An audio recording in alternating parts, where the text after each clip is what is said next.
Okay, hey, what's going on, you guys? Welcome back to another episode of the Fortnite Mythbusters. The support on this series has been unreal lately, and I get messages on the daily asking me to literally post another episode. So trust me, if I could, I would make these daily, but I'd rather them be more quality than quantity. Anyways, just like always, if you do have a myth you would like me to test in the next or future episodes of the Fortnite Mythbusters, make sure to go down in the comments and drop a comment of that myth for a pretty good chance to be featured. Also, guys, we're closing in on 1 million. We're trying to hit it by the end of 2020. So if you are a part of that 80% of my viewers who are not already subscribed to the channel, feel free to consider subscribing and turning on those post notifications. It would really mean a lot to me. As well, if you could smash 11,192 likes on today's episode, that would be insane. But without further ado, let's get right on in to today's video. Kicking things off, jumping straight into the first myth. The first myth is, will a henchman get knocked or eliminated if it is the last henchman of its type on the map? So the whole idea behind this myth is, say you're in a regular squad game and you're the last one alive while your 3 teammates are knocked on the ground, and then you're in the middle of a fight, you end up dying, your entire team dies. Your knocked teammates don't stay alive, they die immediately. Well, basically this is the exact same thing, but with henchmen instead. On the map, there's only a couple of places where ghost henchmen actually spawn, and that's at the yacht, the shark cove, and the agency. There's nowhere else on the map that I was able to find that actually have ghost henchmen. Something that we learned a while back is actually when the storm takes over one of these locations, it'll immediately kill all of the henchmen as well as the boss left inside.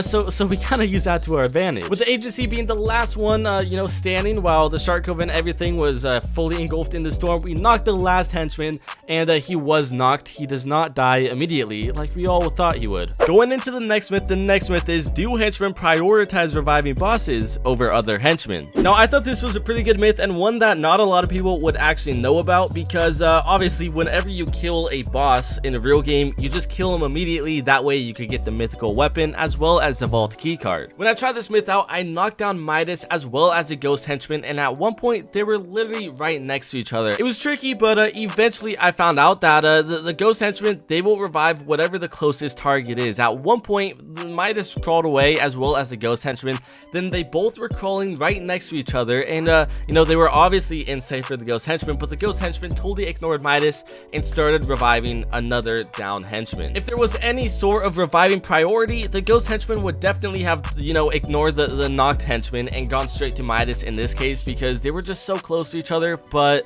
it didn't seem to work that way. Going into the next myth is, can you use decoys to distract turrets as well as bosses or even henchmen? Now, honestly, in a real game, I never pick up decoys because they're basically useless, and nobody really ever used them. But after testing this myth out, I might definitely be carrying them from now on. I mean, for at least early game. You could be disguised as a henchman and throw a decoy grenade down, and the decoy will not be disguised as a henchman, but it will be your regular skin. And if there's a turret as well as a boss, other henchmen, they will focus directly on him. So that allows you to, line up your shots super easy and then get a few extra shots off before that henchman or that boss actually starts to focus on you. Now, turrets on the other hand, it was kind of weird because the turret didn't exactly lock on to the decoy until it started, damaging the turret itself. So I don't really think I would ever use this in a scenario where I have to get past the turret, but definitely something to keep in mind when you are trying to kill that boss. Going into the next myth is, if a knocked person is falling and you carry them right before they hit the ground, will you be able to, maybe have them not take any fall damage? Now, this myth is very, very difficult to do, and I guess you could really use it in a real game if you ever do get into a weird situation. But when I tested this out, it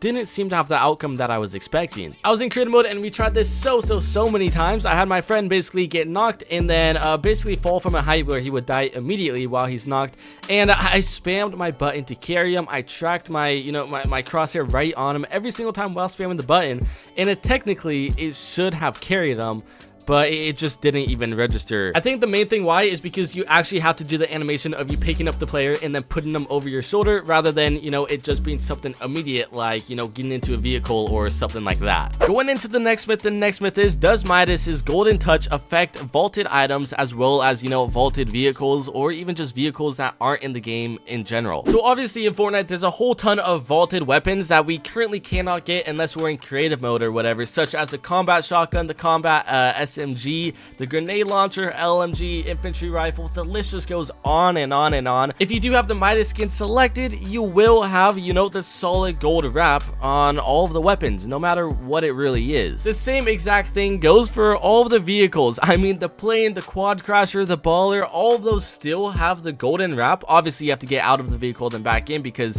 it's somehow a glitch where it shows, you know, your real wrap. But I mean, the gold wrap looks actually really good on a lot of these vehicles, and I'm kind of excited to see them come back because I know I might start mating Midas, you know, just for the gold quad crasher.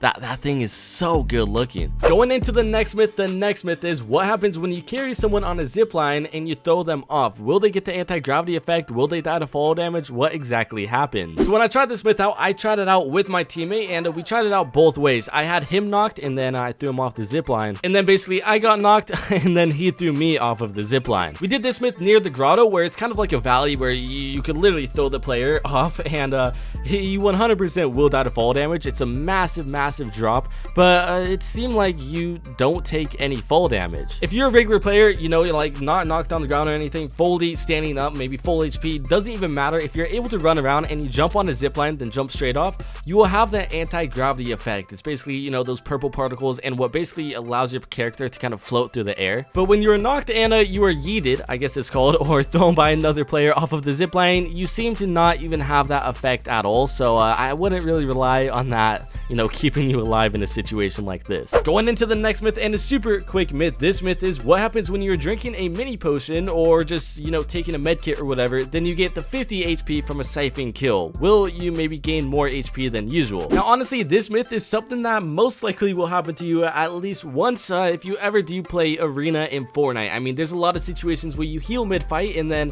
you know, the other person somehow dies to fall damage, or they're knocked and then you fully get the kill, you know, of their teammate or whatever. But either way, if you do get the 50 siphon and then, you know, you're taking your mini potions to get up to 100 in HP, it'll still take the potion. You'll just not gain any extra health. So it's kind of a scam.